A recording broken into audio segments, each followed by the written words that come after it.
Good morning friend. आज हम आपके सामने साइंस का एक और न्यू टॉपिक लेकर हाजिर हैं। इस टॉपिक का नाम है एक्सक्रीटिव सिस्टम।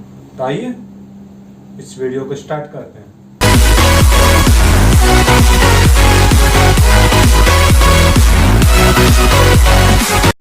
मेरे प्यारे कुछ बच्चों को इसमें कुछ दिक्कत थी, तो मैं आपको एक बात क्लियर कर देना चाहता हूँ कि साइंस में जो टॉपिक पढ़ रहे हैं अपन, कॉमन टॉपिक, ये कॉमन टॉपिक 6 to 12 जो अपनी साइंस की स्ट्रीम होती है उसमें इम्पोर्टेंट रखते हैं। जैसे 6 का कोई चैप्टर है या उसमें रिप्रोडक्शन या रेस्पिरेटरी सिस्टम या डाइजेशन नहीं आता। हाँ, 6 से ये चीज़ें स्टार्ट हो जाती है और धीरे धीरे बड़ी होने लग जाती है। अपन जो टॉपिक क्लियर कर रहे हैं वो 6 to 10 का एक कॉमन टॉपिक लेकर चल रहे हैं, जहाँ पर कुछ बातें 6 की भी है और कुछ जहाँ पर कुछ बातें 10th की भी है। तो आपको एक जो मिक्स नॉलेज होती है वो आपको प्रोवाइड करवाई जा रही है।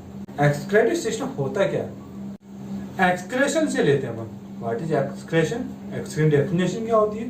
तो एक्सक्रेशन को समझने के लिए हम डायग्राम के पास चलते हैं। Removal of waste from body it's called excretion. हमारे जो वेस्ट मटेरियल होते हैं उनको बॉडी से रिमूव करने की प्रोसेस होती है, उसको अपन एक्सक्रेशन बोलते हैं। जो भी हमारे शरीर मेटाबॉलिक रिएक्शन होती है, व्हाट इज मेटाबॉलिक रिएक्शन?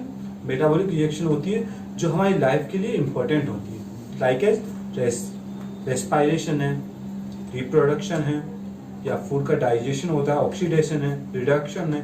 ये कुछ मेटाबॉलिक रिएक्शन होती है, उनसे कुछ एनर्जी तो निकलती है, लेकिन साथ साथ में क्या निकलती है? कुछ टॉक्सिक गैसेज या टॉक्सिक सब्सटेंस भी रिमूव होते हैं। इन टॉक्सिक सब्सटेंस को रिमूव करना हमारे बॉडी के लिए क्या होता है? बहुत जरूरी होता है। ठीक है, अगर हम ये टॉक्सिक मटेरियल रिमूव ना करें तो क्या होगा? हमारे शरीर को इससे हानि पहुंचेगी। ठीक है, हो सकता है कि किडनी डैमेज हो सकती है और जो भी अपने जो बॉडी पार्ट होते हैं उनमें बहुत ही दिक्कत या पेन हो सकता है। ठीक है, तो इनको समय समय पर रिमूव किया जाता है। किस सिस्टम के थ्रू किया जाता है? एक्सक्रीटिव सिस्टम के through. What is excretory system? Excretory system के पास हम चलते हैं। The system which is responsible for remove waste substance from the body is called excretory system. Well done बच्चों। एक्सक्रीटिव सिस्टम यानी एक ऐसा सिस्टम, एक ऐसा ऑर्गन्स का ग्रुप जो हमारे शरीर के टॉक्सिक मटेरियल को रिमूव करता है, उसको अपन क्या बोलते हैं? एक्सक्रीटिव सिस्टम बोलते हैं। ठीक है, आगे हम चलते हैं। जो एक्सक्रीटिव सिस्टम होता है उनका सिर्फ एक ही वर्क होता है, वो क्या है? नाइट्रोजन वेस्टेज को रिमूव करते हैं। यानी जो नाइट्रोजन वेस्टेज होते हैं उनको रिमूव करने का काम कौन करता है? एक्सक्रीटिव सिस्टम करते हैं। लेकिन आपने देखा होगा कुछ टॉक्सिक गैसेस भी हमारे शरीर के अंदर बनती है, उनको रिमूव कौन करता है? सोचो। ठीक है, सोच लिया होगा। तो अब इसका आंसर बता, आप लोग समझदार हो, कमेंट बॉक्स में देना। ठीक है, आगे चल। जो एक्सक्रीटिव सिस्टम होता है वो एनिमल्स के टाइप के ऊपर, एक्सक्रेशन एनिमल के बेस के ऊपर 3 टाइप का होता है। कौन कौन सा होता है? एक होता है अमोनिया, सेकंड है urea and third is uric acid.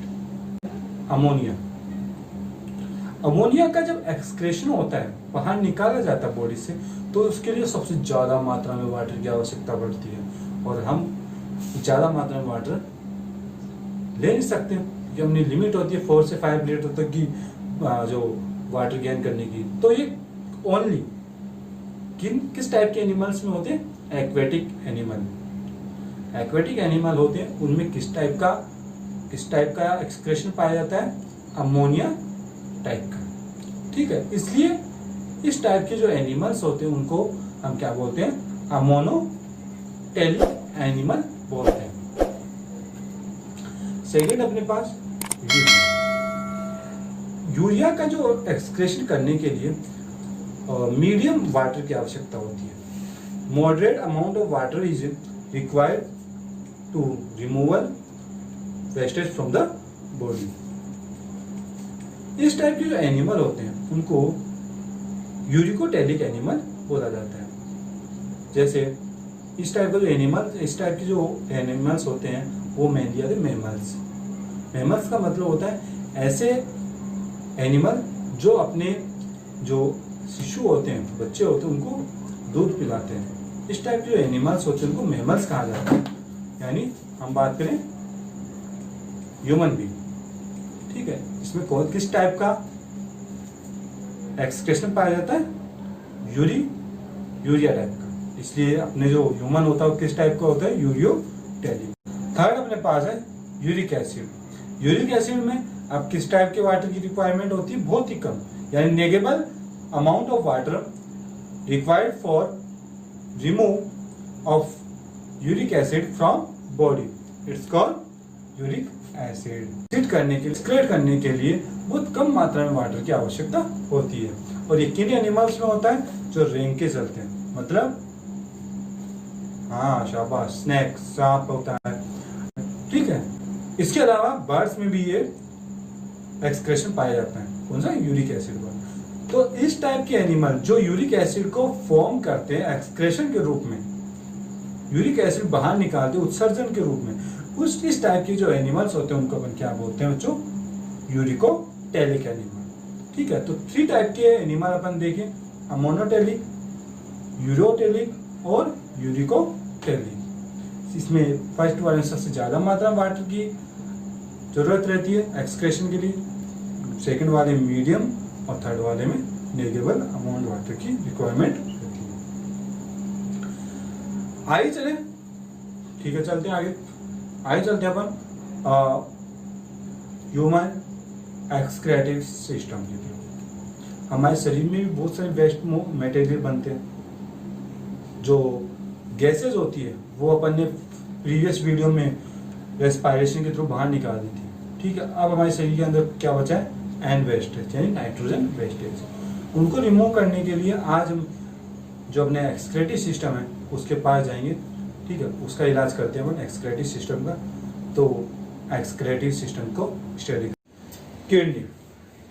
Kidney are situated in abdominal cavity and are present on the left और right of vertical column below the stomach. जो अपनी बॉडी की स्ट्रक्चर होती है, इसमें जो किडनी की जगह होती है वो जो एड्रेस होता है किडनी का, जो बड़े बड़े ऑर्गन्स होते हैं वो अपने ब्लड स्ट्रीम को प्योर करने के लिए भेजते हैं ब्लड को।